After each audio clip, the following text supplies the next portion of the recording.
Nepal online news, Nepal online news. 24 घण्टा ताजा खबरको लागि हाम्रो च्यानललाई सब्स्क्राइब गरी हामीसँगै जोडिनुहोला। पहिलो कुरा के बुझ्न जरुरी छ भने नेपालको सबैभन्दा ठूलो शत्रु भनेको मैले बारम्बार भन्ने गरेको छु, यहाँको विकास र समृद्धिको लागि मात्र होइन, यो देशको सार्वभौम सत्ता र अखण्डताको पनि सबैभन्दा ठूलो शत्रु भनेको दक्षिणको छिमेकी राष्ट्र इन्डिया नै हो। रका प्रमुखका पुराना विचारधाराहरू पनि तपाईले राम्रोसँगले निहाल्नु भयो भने उनीहरूको एउटै उद्देश्य छ, नेपालको सार्वभौम सत्ता लिने। जसरी हैदराबाद खायो, जसरी कश्मीर खायो, जसरी सिक्किम खायो, जसरी भुटान पनि आदि मिलिसकेको छ, त्यसरी नै नेपाललाई पनि आफ्नो क्षेत्रभित्र गाभ्ने र पार्ने रणनीति अन्तर्गत भारत इन्डिया चलेको कारणले इन्डियाले यहाँ जे गर्छ त्यही लक्ष्यलाई शिरोधार्य गरेर गर्ने भएको कारणले उसले यो देशलाई विकसित हुन दिँदैन। राजनीतिबाट यहाँका जनजातिहरूलाई अलग राख्ने, उनीहरूलाई मूलधारको राजनीतिमा आउन नदिने र मूलधारको राजनीतिमा जो पनि जान्छन् तिनीहरूलाई सजिलै जुन चेक एन्ड ब्यालेन्समा नहुने जनजातिहरू त्यहाँ नपुग्ने भइसकेपछि त्यो बाहुन क्षेत्री जो पुग्छन् तिनीहरूलाई सहजै रूपमा उताको त्रास देखाएर पहिचानवादी राजनीति गर्नेहरूको यसरी देश टुक्रिन सक्छ भन्ने त्रास देखाएर उनीहरूलाई गलत सन्धि सम्झौतामा हस्ताक्षर गराउने इन्डिया र युरोपियन युनियनको नीति छ। हाम्रो भूमि मिचिँदा पनि हामी चुपचाप बस्न किन अभिशप्त छौं? देशमा जताततै लुटमार छ, मानिसहरू लुटेकै छन्, नेताहरू र कर्मचारीहरू लुट्नमै व्यस्त छन्। यसरी लुटिरहेछन्, मानिलिऊ यिनीहरू यसरी भ्रष्टाचार गरिरहेछन्। यो भ्रष्टाचार होइन, यो सिधै चोरी हो। यसलाई चोरी मात्र पनि नभनौं, यो डकैती हो। वास्तवमा नेता र कर्मचारीहरू अहिले प्रशासनलाई प्रयोग गरेर, न्यायालय प्रयोग गरेर, यिनीहरू सारा शक्तिको दुरुपयोग गरेर जनतालाई चोरी गरिरहेका छन्, डकैत गरिरहेका छन्, जनतालाई लुटिरहेका छन्। भ्रष्टाचार जुन सिंहदरबारको भ्रष्टाचार आज गाउँ गाउँसम्म पुगेको छ, गाउँमा हरेक बानाहरू गरिएका छन् र बहाना गरेर जसरी हुन्छ गाउँबाट गाउँैदेखि लुट्ने संस्कारको विकास गरिएको छ। यहाँका एक्जिस्टिङ पावरहरू जुन नेकपा, जुन कांग्रेस र अरु पुराना पार्टीहरू छन्, राजपाहरू छन्, राजावादीहरू छन्, यिनीहरू अहिले सत्ता र शक्तिमा छन्। यिनीहरूले वास्तवमा यसरी मिलाएका छन् कि उनीहरू भ्रष्टाचारमा चुर्लुममा डुबेका छन्। यही नै मुख्य कारण हो कि जस्तो हामीलाई लाग्छ। नेपालभित्र र संसारभरिबाट हेरिरहनुभएका यहाँहरू सबैलाई मेरो नमस्कार। म पुण्य प्रसाद प्रसाई। आज म एउटा गम्भीर विषयमा चर्चा गर्न गइरहेको छु। यो गम्भीर विषय छ, नेपाल किन विकसित हुन सकेन, नेपाल किन सम्पन्न हुन सकेन।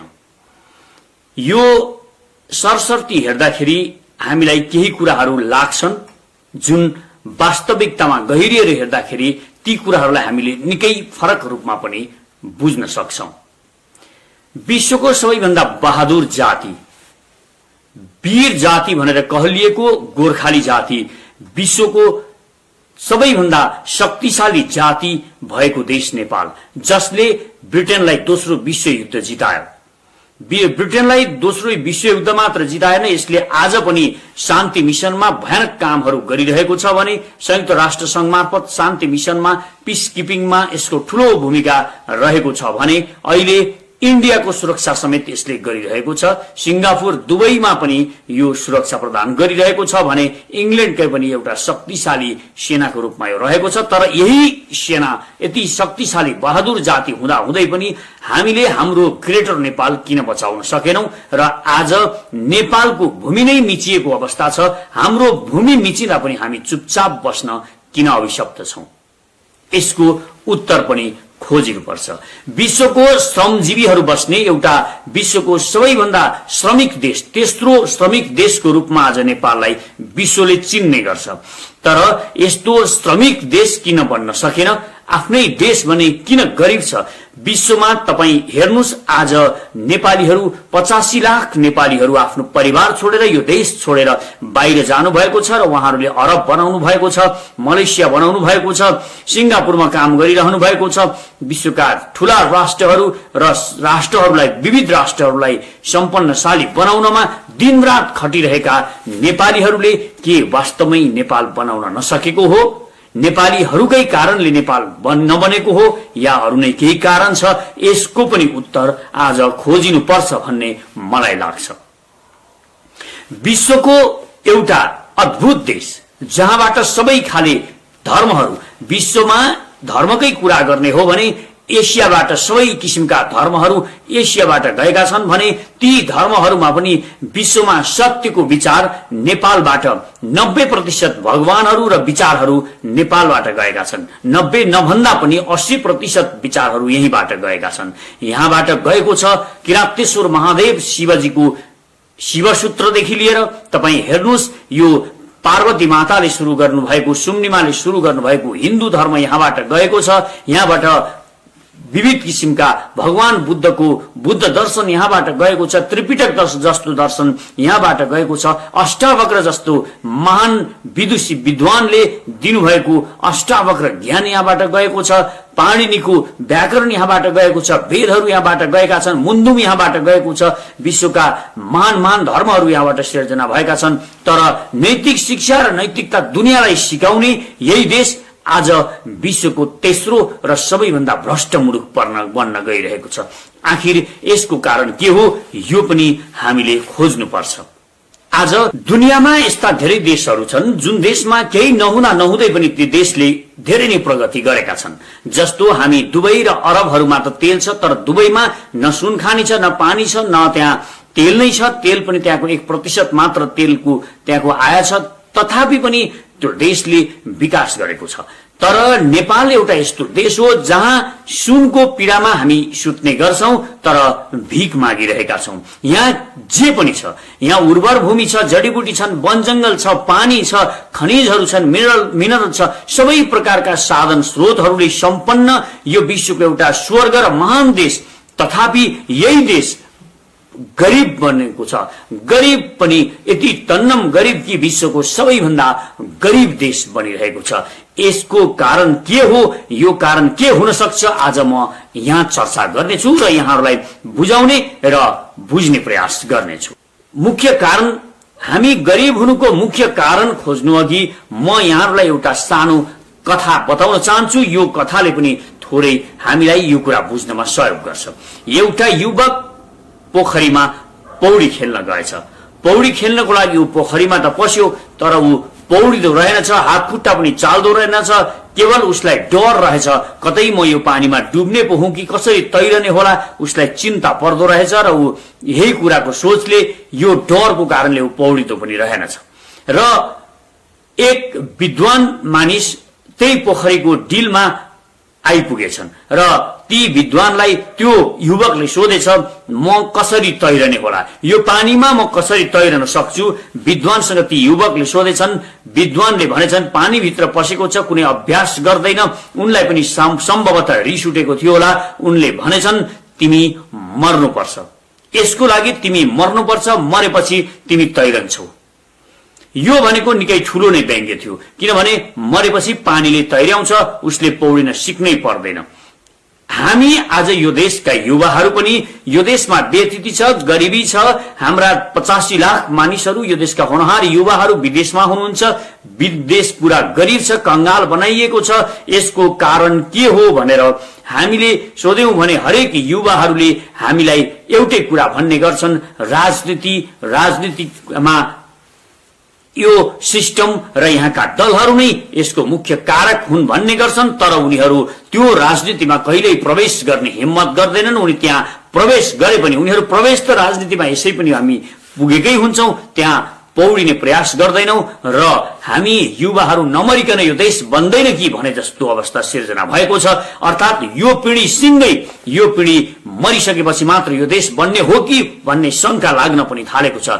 यो राजनीतिमा नआउने युवाहरू, राजनीति गर्दिन, राजनीति के काम भन्ने युवाहरू नै यो देश, यो देश बर्बाद पार्ने मुख्य कारक हुन् भनेर हामीले मान्यौं भने त्यो अन्यथा नहुन पनि सक्छ। किनभने तपाई राजनीति गर्नुहुन्न, तपाई इमानदार हुनुहुन्छ, तपाई भित्र ऊर्जा छ, तपाई यो देशलाई केही बनाउन चाहनुहुन्छ, विश्वको अरू विकसित राष्ट्र जस्तै यो देशलाई बनाउन चाहनुहुन्छ, तर तपाई राजनीति गर्नुहुन्न भने तपाईको एउटै उद्देश्य हुन्छ यहाँको एक्जिस्टिङ पावरलाई सपोर्ट गर्ने। अर्थात जो गद्दारी गरिरहेका छन्, जो फटाई गरिरहेका छन्, यो देशलाई लुटिरहेका छन्, भ्रष्टाचारीहरू छन्, भ्रष्ट भएर दलाली गरिरहेका छन्, माफियाहरू छन्, जसले यो पूरा राजनीति क्याप्चर गरिरहेका छन्, त्यहाँ राजनीतिमा तपाई हामी जस्ता मानिसहरू नजानु, कोही इमानदार मानिसहरू राजनीतिमा नजानु भनेको तिनीहरूलाई नि सपोर्ट गर्नु हो, उनीहरूलाई त्यहाँ खुल्ला छोड्नु हो र उनीहरूलाई त्यहाँ उनीहरूकै तरिकाले काम गर्ने अवसर प्रदान गरिरहनु हो। त्यसकारण युवाहरूलाई मेरो अनुरोध छ, यदि हामी यो देश बनाउने हो भने हामीले यो राजनीतिमा, यहाँको राजनीतिमा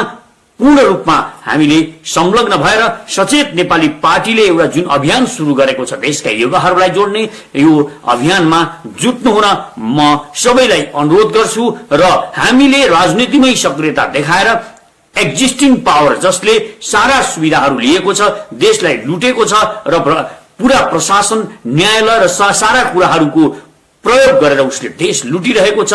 तपाई सिंहदरबारदेखि गाउँ गाउँसम्म, गाउँपालिका नगरपालिकासम्म एक नासले देश लुटिँदैछ, भ्रष्टाचार छ, माफियागिरी छ।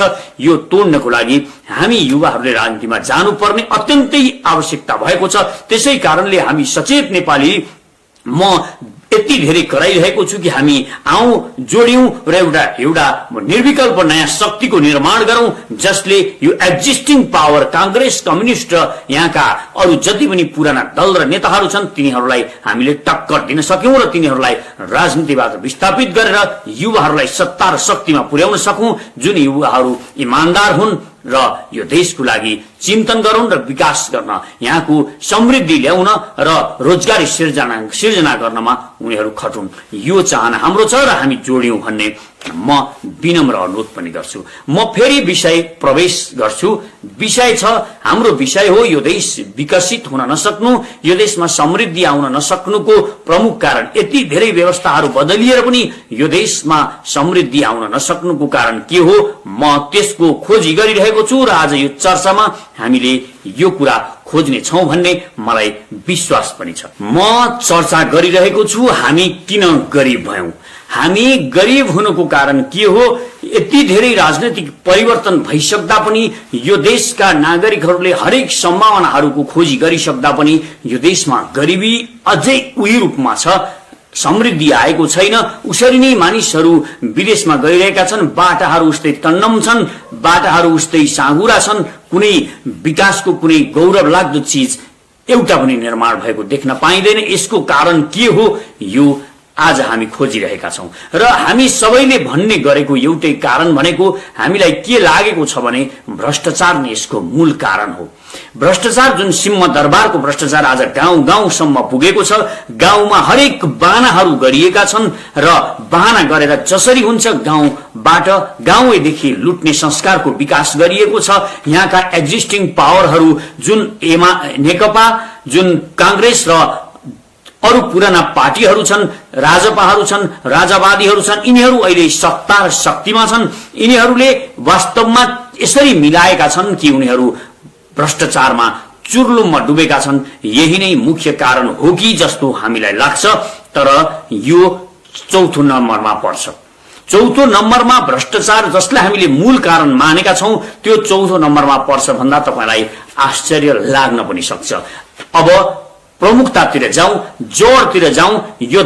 यो देशमा यसरी भ्रष्टाचार बढ्नु र अरू विविध कारणले गर्दा जुन विकास हुन सकेको छैन, समृद्धि आउन सकेको छैन, जनताहरूको अनुहारमा खुशी छाउन सकेको छैन, आङ लुगाले छोपिन सकेको छैन, न घाँसबासको कुनै ग्यारेन्टी छ, न शिक्षा र स्वास्थ्यको कुनै ग्यारेन्टी छ। देशमा जताततै लुटमार छ, मानिसहरू लुटेकै छन्, नेताहरू र कर्मचारीहरू लुट्नमै व्यस्त छन्। यसरी लुटिरहेछन्, मानिलिउँ यिनीहरू यसरी भ्रष्टाचार गरिरहेछन्। यो भ्रष्टाचार होइन, यो सिधै चोरी हो। यसलाई चोरी मात्र पनि नभनौं, यो डकैती हो। वास्तवमा नेता र कर्मचारीहरू अहिले प्रशासनलाई प्रयोग गरेर, न्यायालय प्रयोग गरेर, यिनीहरू सारा शक्तिको दुरुपयोग गरेर जनतालाई चोरी गरिरहेका छन्, डकैत गरिरहेका छन्, जनतालाई लुटिरहेका छन्। पहिलो कुरा के बुझ्न जरुरी छ भने नेपालको सबैभन्दा ठूलो शत्रु भनेको मैले बारम्बार भन्ने गरेको छु, यहाँको विकास र समृद्धिको लागि मात्र होइन, यो देशको सार्वभौम सत्ता र अखण्डताको पनि सबैभन्दा ठूलो शत्रु भनेको दक्षिणको छिमेकी राष्ट्र इन्डिया नै हो। र इन्डिया किन हो यो सुन्दाखेरि कति मानिसहरूले मलाई पनि भन्ने गर्नुहुन्छ त एन्टी इन्डियन बनेर राजनीति गर्न खोजिरहेको छ, तर वास्तवमा तपाईले रका एजेन्टहरू, रका जुन सामन्त गोयल जस्ता मानिसहरू जुन आइरहेका छन्, गोयल जस्ता मानिसहरू, तिनीहरूका पुराना र रका प्रमुखका पुराना विचारधाराहरू पनि तपाईले राम्रोसँगले निहाल्नु भयो भने उनीहरूको एउटै उद्देश्य छ नेपालको सार्वभौम सत्ता लिने। जसरी हैदराबाद खायो, जसरी कश्मीर खायो, जसरी सिक्किम खायो, जसरी भुटान पनि आदि लिइसकेको छ, त्यसरी नै नेपाललाई पनि आफ्नो क्षेत्रभित्र गाभ्ने र पार्ने रणनीति अन्तर्गत भारत इन्डिया चलेको कारणले इन्डियाले यहाँ जे गर्छ त्यही लक्ष्यलाई शिरोधार्य गरेर गर्ने भएको कारणले उसले यो देशलाई विकसित हुन दिँदैन। यो देशलाई सधैँ कमजोर बनाइराख्नु, यो देशमा सधैँ एक किसिमको पानी धमिलो बनाइराख्नु र यहाँ कुनै पनि किसिमको स्थायित्व यहाँ सिर्जना हुन नदिनु उसको प्रमुख लक्ष्य रहन्छ र यसलाई सघाएको हुन्छ युरोपियन युनियनले। आखिर युरोपियन युनियनले यति धेरै एनजिओ र आइएनजिओहरू पठाएर यहाँ किन यसरी लुटिरहेको छ, किन यसरी हामीमा विद्वेष भरिरहेको छ, घृणा भरिरहेको छ, यो पनि बुझ्न जरुरी छ र अमेरिका पनि त्यसै गरी खटिरहेको छ जसले उसलाई सहयोग गरिरहेको छ। यसको मुख्य कारण भनेको युरोपको मुख्य कारण भनेको अहिले यो काण्डको लागि इन्डिया र युरोप मिलेका छन् र यिनीहरू मिलेर के गर्दैछन्। युरोपको एउटा उद्देश्य छ, यहाँबाट अमेरिका र युरोपको उद्देश्य भनेको चाइना घेर्ने र नेपाललाई प्रयोग गरेर चाइना घेर्ने उसको नीति छ। यो नीति अन्तर्गत युरोपले पहिला यहाँ आफ्नो बाइबल बोकाएर धर्मको प्रचार गराउँछ, धर्मको प्रचार गरेर ती मानिसहरूलाई चाइनाको विरुद्धमा प्रयोग गर्छ, पछि गएर जो वास्तवमा क्रिस्चियनिटीमा विश्वास गर्न थाल्छन् र क्रिस्चियन भन्छन् र यहाँ पनि उसले एक किसिमको लडाईँ लाउँछ र त्योबाट इन्डियालाई पनि फाइदा हुन्छ। अर्थात् जातिगत विद्रोह यहाँ फैलाउने र अन्त्यमा गएर धार्मिक विद्रोहमा गएर यो भूमिलाई प्रयोग गरेर चीन घेर्ने जुन पश्चिमा नीति छ त्यो अन्तर्गत युरोपले काम गरिरहेको छ।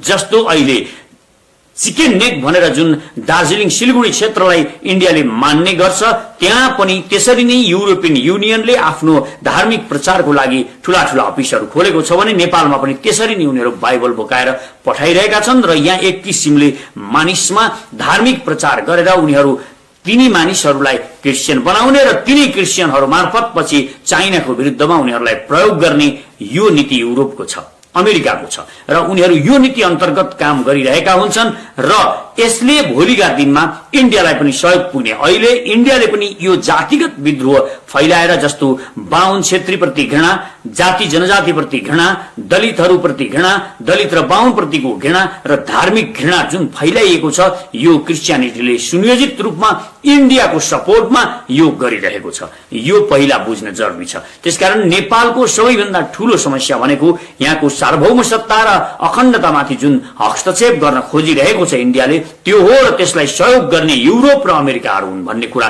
हामीले यो पहिलो हाम्रो बुझ्न जरुरी छ। यो सँगै यहाँ क्षेत्रगत रूपमा पनि क्षेत्रीय विभेद पनि सिर्जना गरिन्छ दोस्रो नम्बरमा। जस्तो मधेस र पहाड भनेर मधेस र पहाडमा एक किसिमको मधेसी र पहाडीहरूमा एक किसिमको घृणा भाव फैलाएर यो घृणामा उभिएर राजनीति गर्न चाहन्छन् इन्डिया र युरोपियन युनियनहरू र यहाँका पार्टीहरू पनि जो सत्तामा पुग्ने लोभमा यसैमा अड्किएको देखिन्छ। यो अर्को समस्या हाम्रोमा अर्को समस्या भएको छ भने धार्मिक समस्याहरू अर्का भयानक समस्या बनेर हामी बीच आएको छ। यो पनि हामीले निहाल्नु पर्ने हुन्छ। यी र कल्चरली पनि हामीलाई डोमिनेट गर्दै लाने र हाम्रा कल्चरहरूलाई ध्वस्त पार्दै लाने र हामीमा एक किसिमको जुन भाव छ, जुन राष्ट्रियताको भाव छ त्यसलाई छिन्न भिन्न पार्ने गरी इन्डिया र अमेरिका सँगै युरोपले पनि काम गरिरहेको हुन्छ। हामीमा जुन राष्ट्रियताको भाव आउनु पर्नेमा हामी क्षेत्रगत रूपमा पहिचानको नारा दिएर हामी पहिचानको राजनीति गर्न थाल्छौं र पहिचानको राजनीति गरिसकेपछि मूलधारमा जानुको सट्टा मूलधारको राजनीति गर्नुको सट्टा यहाँका जातिहरूलाई, जनजातिहरूलाई, दलितहरूलाई पहिचानको राजनीति गर्न, जातिगत राजनीति गर्न उकासिएको छ र उनीहरू मूलधारको राजनीति भन्दा आफ्नो सानो सानो कोटीका कुराहरू गरेर केवल 2-3टा जिल्लाको भए पनि एउटा प्रान्त लिउँ भन्ने जस्ता भावहरू यहाँ विकास गरेर मूलधारबाट उनीहरूलाई अलग्याइन्छ र मूलधारमा एक किसिमका गलत मान्छेहरूलाई प्रभाव पारेर गलत सन्धि सम्झौताहरू गर्दै यसरी प्रयोग गरिएको छ। अर्थात् राजनीतिबाट यहाँका जनजातिहरूलाई अलग राख्ने, उनीहरूलाई मूलधारको राजनीतिमा आउन नदिने र मूलधारको राजनीतिमा जो पनि जान्छन् तिनीहरूलाई सजिलै जुन चेक एन्ड ब्यालेन्समा नहुने जनजातिहरू त्यहाँ नपुग्ने भइसकेपछि त्यो बाहुन क्षेत्री जो पुग्छन् तिनीहरूलाई सहजै रूपमा उताको त्रास देखाएर पहिचानवादी राजनीति गर्नेहरूको यसरी देश टुक्रिन सक्छ भन्ने त्रास देखाएर उनीहरूलाई गलत सन्धि सम्झौतामा हस्ताक्षर गराउने इन्डिया र युरोपियन युनियनको नीति छ। एमसीसी होस् या अरू कुनै प्रकारका सम्झौताहरू यसै अन्तर्गत आइरहेका छन् र हामीले बुझ्नुपर्ने कुरा यो पनि हो। त्यसकारण सबै जाति जनजाति दलितहरूलाई सचेत नेपालीमा आएर मूलधारको राजनीति गर्न र मूलधारको राजनीतिमा आएर यो देशको कुनै पनि किसिमका गलत सन्धि सम्झौताहरू गर्नबाट यो देशलाई बचाउनको लागि पनि म तपाईहरूलाई आह्वान पनि गर्छु र यो देश तपाईहरूले जहिलेसम्म पहिचानको राजनीति जातिगत राजनीति गरिरहनुहुन्छ, क्षेत्रगत रूपमा तराई मधेसमा पनि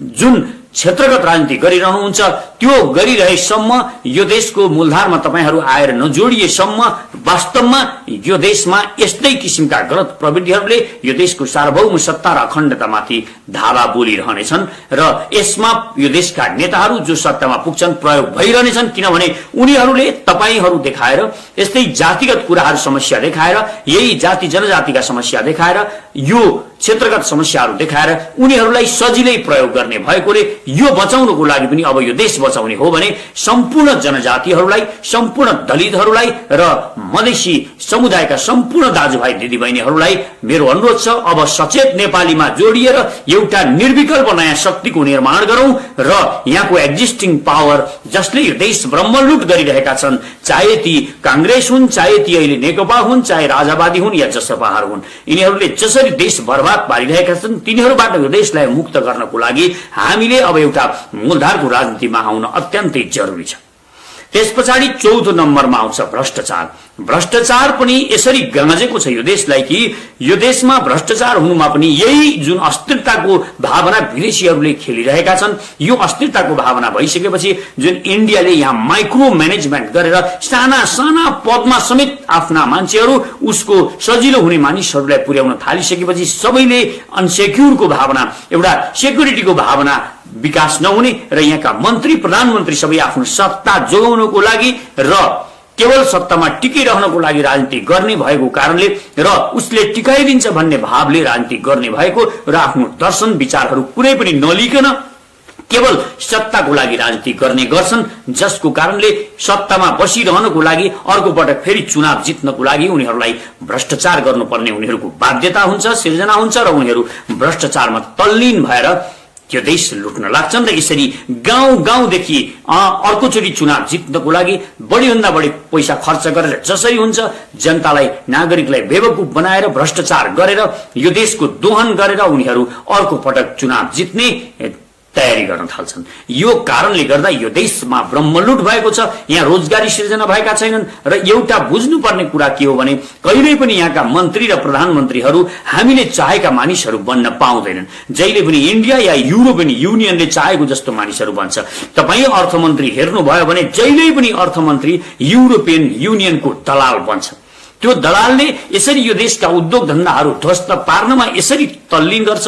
यहाँ जसरी पनि किनेरै खानुपर्ने कुनै पनि उद्योग धन्दाहरू इस्टाब्लिश नगर्ने गरी अर्थ मन्त्रालयबाट नीतिहरू निर्माण हुन थाल्छन् र प्रधानमन्त्रीदेखि सबैले यही सपोर्ट गर्छन् र इन्डिया पनि यही चाहन्छ कि यो देशमा उद्योग धन्दाहरू सञ्चालन नहुन्। कुनै पनि देश यो देशलाई उपभोक्ता मात्र बनाएर बस्न चाहन्छ, राख्न चाहन्छ। यो कुरा हामीले बुझ्न जरुरी छ र हामीले हाम्रै किसिमको यो देशमा उद्योग धन्दा खोल्न सक्ने, उद्योग धन्दा चलाउन सक्ने र यो देशमा रोजगारी सृजना गर्न सक्ने सरकार र अर्थमन्त्री पनि हामीले त्यस्तै किसिमको बनाउन जरुरी छ। त्यसको लागि अब सचेत नेपाली यो आह्वानका साथ आएको छ कि तपाईँ राजनीतिमा जोडिनुहोस्। हामी अब राजनीतिमा एकाकार भएर यो सचेत नेपालीको छाता मुनि आउँ। हामी भिजन र एउटा विश्व दृष्टिकोण सहित सर्वपहिचानवाद, नागरिक समाजवाद र हामी समतावादको एउटा विश्व दृष्टिकोण विश्व दर्शन बोकेर आएका छौं। हामीले जुन दर्शन बनाएका छौं यो दर्शन वास्तवमै अति नै महत्त्वपूर्ण र यो देशको लागि नभई नहुने यही उत्पत्ति भएको दर्शन भएको कारणले हामीले यहाँका सबै कुराहरूलाई अनुभव गरेर ती खोजबिन गरेर हामीले एउटा नयाँ दर्शनको विकास गरेका छौं। जुन दर्शन अहिले मार्क्सवादी र पुँजीवादीले जुन विकास गरेको दर्शन छ त्यो भन्दा धेरै उत्तम दर्शन छ भन्ने हाम्रो विश्वास पनि छ। यही विश्वासको आधारमा हामी यही आत्मविश्वासका साथ बोलिरहेका छौं। हामीले यो देशमा युवाहरूलाई कुनै पनि शर्तमा अब शक्ति र सत्तामा लानै पर्छ। एक्जिस्टिङ पावर जुन अहिले रहेको छ यसलाई सत्ताबाट कुनै पनि हालतमा बहिर्गमन गराउनै पर्छ र युवाहरूको सत्ता स्थापित गर्नुपर्छ।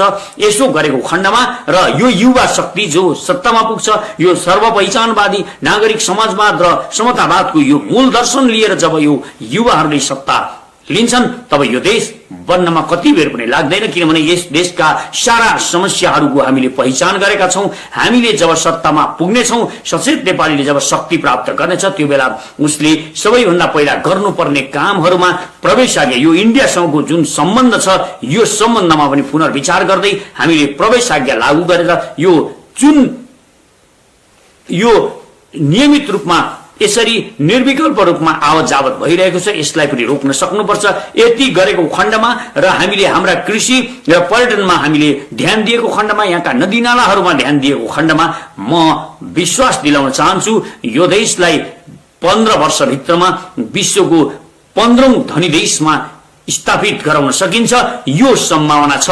त्यसकारण म हरेक युवाहरूलाई सचेत नेपालीमा जोडिएर एउटा राजनीतिक चेतनाको विकास गर्न र सबै जनजातिहरू दलितहरू र मधेसी समुदायका आदरणीय दिदीबहिनी तथा दाजुभाइहरूमा मेरो हार्दिक अनुरोध छ तपाईहरू आउनुहोस् यहाँ जोडियौं। यो देशलाई साँच्चै नै समुन्नत र समृद्ध बनाउन सकिन्छ। यो देशलाई खुशी राष्ट्रमा निर्माण गर्न सकिन्छ। यो हामी बनाउन सक्छौं। त्यसकारण आउनुहोस् जोड्यौं र अब हामी एउटा निर्विकल्प शक्तिको निर्माण गरौं जसले यो देशमा खुशी ल्याउन सकोस्। हवस् त यहाँहरूलाई धेरै धेरै धन्यवाद। नमस्कार। Nepal online news. Nepal online news.